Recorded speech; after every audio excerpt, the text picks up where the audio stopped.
In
front of us, legendary lead guitar, J. Stovaletti, aka J. Stovell,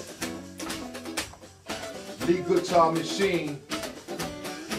He's back with us. Let's go. My name is J. Stovaletti. I am the founder of the group Machine.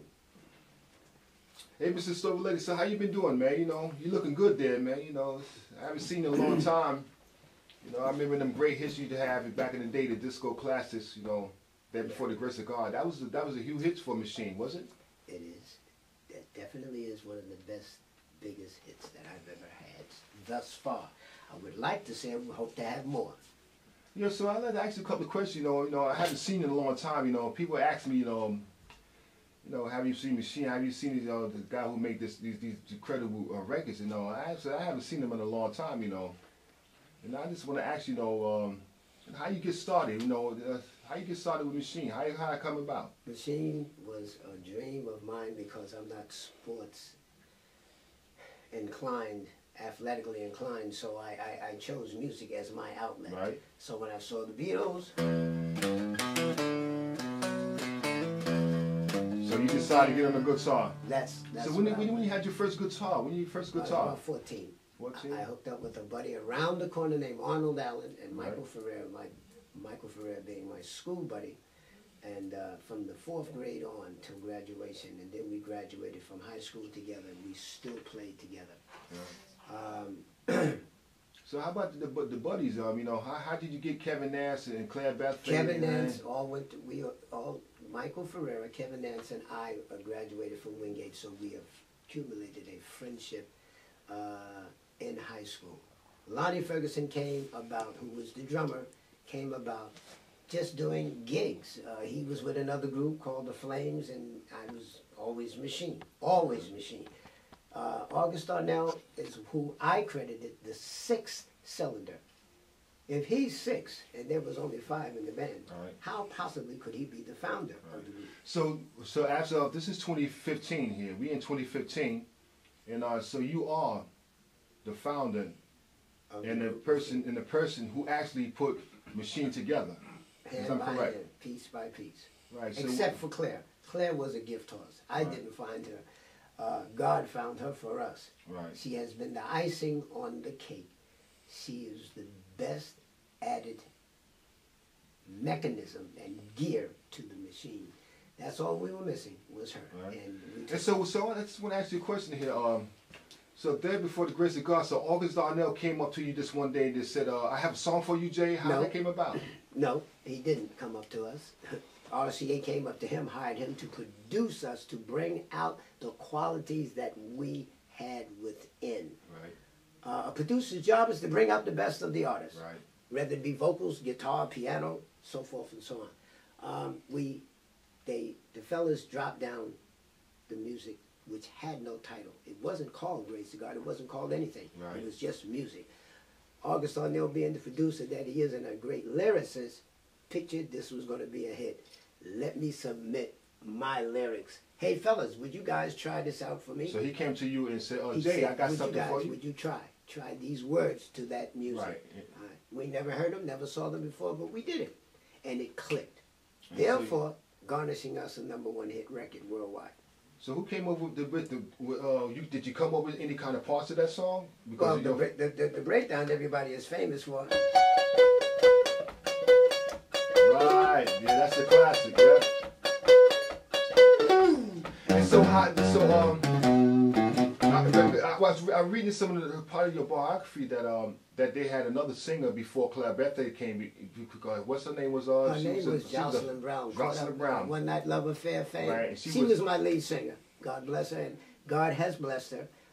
And Jocelyn Brown was the one who made Somebody Else's Guy, right? Exactly. She had 2 blockbusters back to back, which we're very happy for her.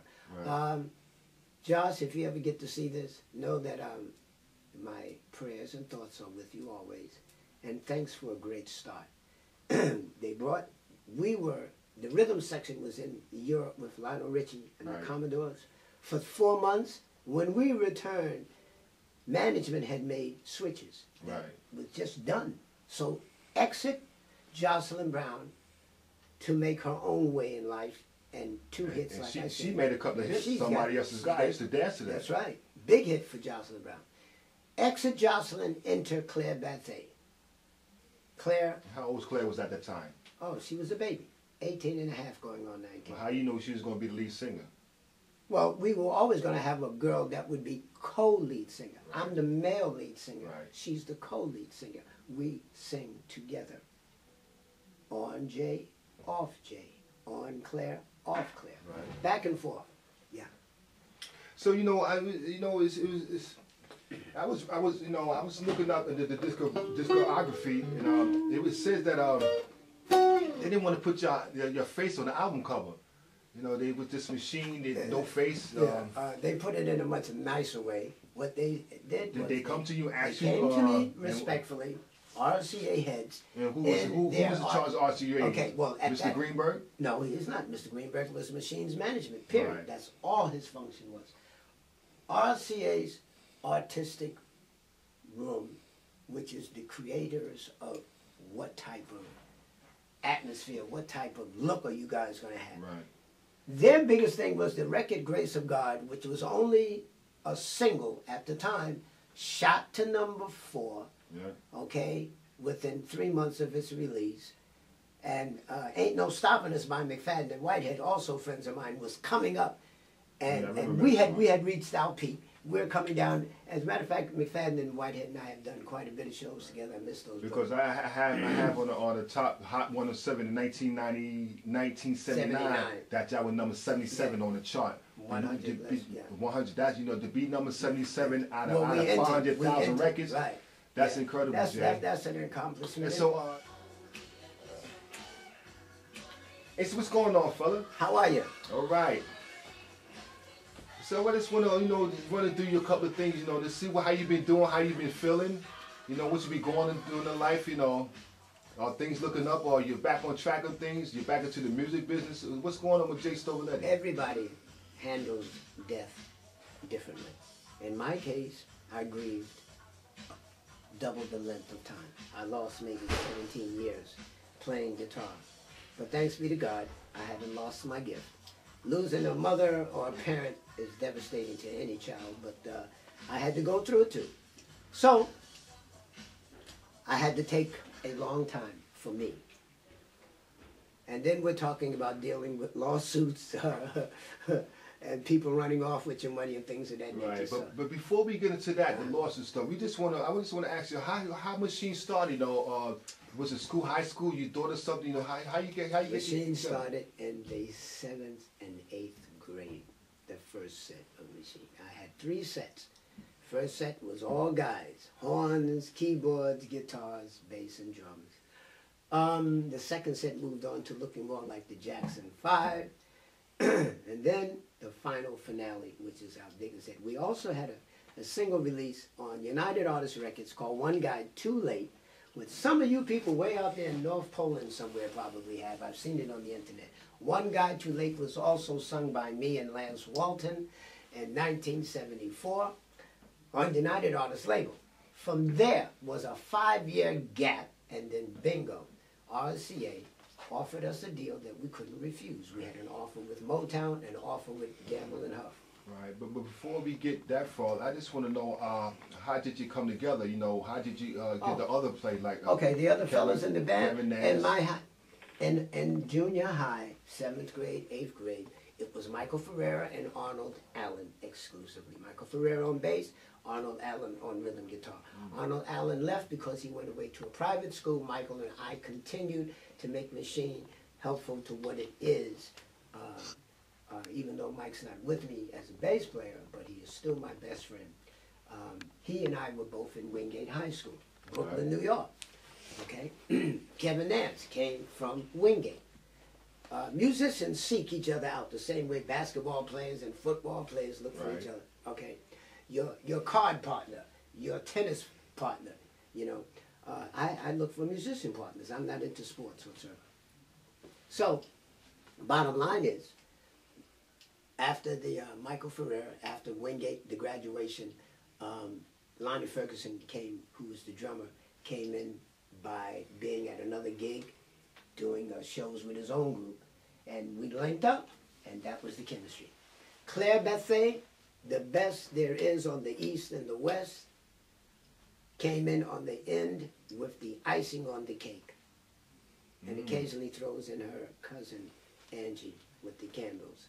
Sometimes Angie lights it up, and sometimes she doesn't. Right. Nevertheless, yeah. So I just want to ask you, when the first day that August Darnell came to you with the lyrics for "There for the Grace of God"? The second day after we laid down the music tracks, he wrote them that night. He knew a hit. He smelt a hit coming, but there was no words. There was no song called "There But for the Grace of God Go I give August Darnell the credit for writing fantastic lyrics, which is what his gift is. He's a great lyricist and a great producer, but he is not a Machine member, nor did he found the group Machine. Right, so I just want to get this clear. We in 2015, right? Right. And I just want to say for the public view that you are the founder of Machine. August Darnell is just a producer. He was just Machine's producer. He was the founder of Kid Creole and the Coconuts, but not Machine. Right. And so, I'm a wonderful thing, baby. Yeah. And so you made that arrangement for Kid Creole then? Well, I did guitar arrangements. Right. Yeah. He just and played the track. That's the main track. That didn't have a name either. That didn't have a name. And he says, Stovaletti, just listen to a bar of this. I heard a bar, and I just came right in. I'm a wonderful thing, baby. Yeah, I like that. Right. Okay, as I was saying, that August Darnell is the founder of Kid Creole. He is not the founder of Machine. Right. I am Jay Stovall, and I am a wonderful thing.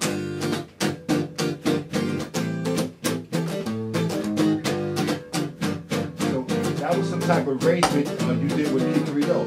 Yeah, that song exactly. there. Kid was cutting this track, which was going to be one of his biggest in the States ever. I'm a wonderful thing, baby. You just had to hear half a bar of it, and I just came right in with the guitar. I'm a wonderful thing, baby. Yeah, that's nice. So I'm a wonderful thing, baby. That's a good thing, Jay. You know, I like that sound there. I just want to mention, you know, I seen album covers that they don't put artists' pictures on album covers that much. Yeah. And so, how do you feel about them not putting Machine face on the album cover to let the public know what they're buying? The public knows what they're buying when they hear the song. Right. And either they like it or they don't. Now, when it comes to who made it, the second, that comes second. It's every artist's dream to want to have their faces and names on their album jacket, especially after it's a humongous hit like ours. It's like, well, who's going to believe that it's me? Right. Anybody? No, he didn't make that record. Well, fortunately, RCA did give me the respect and came to me and said, Jay, the public thinks that the group Machine is white. What? Therefore, we want to keep it like it is. So I says, and you're saying, he says, we brought you 3 pictures here. Pick out one for the album jacket. This way, we won't put your faces on the cover. I says, oh, wow. It's every artist's dream to have their face on the cover. Nevertheless, I picked a Machine that closely related to my founding. 5 gears that were all entwined to make it happen. A machine. Non-stop energy, funk rock group. Right. Is how I labeled it. I picked a motorcycle with the girl's leg on it. That was the closest or the best thing that they had to offer. There were 3 posters. The other 2 I can't even remember. So I chose the motorcycle. I insisted that the group's photo be taken and placed on the inside sleeve. And they said, you know what, Jay, we'll do that. You got a deal. Right. So fortunately, for those that bought the album jacket on RCA, the photo of the group is inside, right, along with our names, Jay Stovall, Lonnie Ferguson, Kevin Nance, Melvin Lee, and most importantly, Claire Bethay, and now Angie on the road with me when we're out. So, Mr. Stovaletti, how did y'all form? I heard Johnson and Brown made somebody else's guy was in y'all group. How did y'all become to get Claire Bethay inside of it? Machine was always a male group, all males. As a founder of the group, I just didn't particularly want a female. Somehow or another, my drummer, who was my running partner, he says, you gotta check out this girl. She's dynamite. This girl has